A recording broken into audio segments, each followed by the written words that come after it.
ফটিয়া উপজেলার প্রশাসন ও উপজেলা মৎস্য দপ্তরের যৌথ অভিযানে 7 কেজি ইলিশ জব্দ করা হয়। অক্টোবরের 5 তারিখ রবিবার বিএলএ সাইটটায় উপজেলা শান্তিরহাট বাজারত এই অভিযান পরিচালনা করে উপজেলা সহকারী কমিশনার ভূমি ও এক্সিকিউটিভ ম্যাজিস্ট্রেট রয়া ত্রিপুরা এবং সিনিয়র উপজেলা মৎস্য কর্মকর্তা স্বপন চন্দ্র দে। উক্ত অভিযানত ইলিশ বেচনত দায়ে এক বিক্রেতারে 5,000 টিয়া এবং রং মিশাইনে ফুয়া মাছ বেচিবের অভিযোগে আরেকজনরে 2,000 টিয়া জরিমানা করা হয়। অভিযান চলা হালে সহযোগিতা করে কালারফুল ফাঁড়ির পুলিশ সদস্য ও আনসার বাহিনীর উগ্র টিম।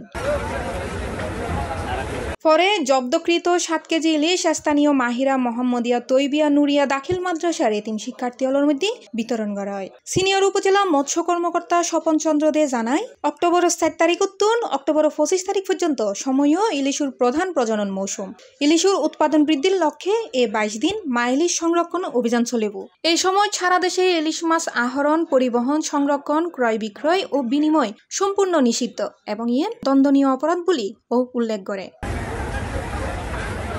ফটিয়ে প্রত্যেক হাট বাজারত অভিযান অব্যাহত রয়ে এর আগে ব্যবসায়ী ও জনগণের সচেতন করতে মাইকিং, লিফলেট বিতরণ এবং ব্যানার টানাই প্রচারণা কার্যক্রম পরিচালনা করা হইল। মা ইলিশ রক্ষা মানে আগামী প্রজন্মলাই সমৃদ্ধ ইলিশ ভান্ডার। সি+ টিভি, চট্টগ্রাম।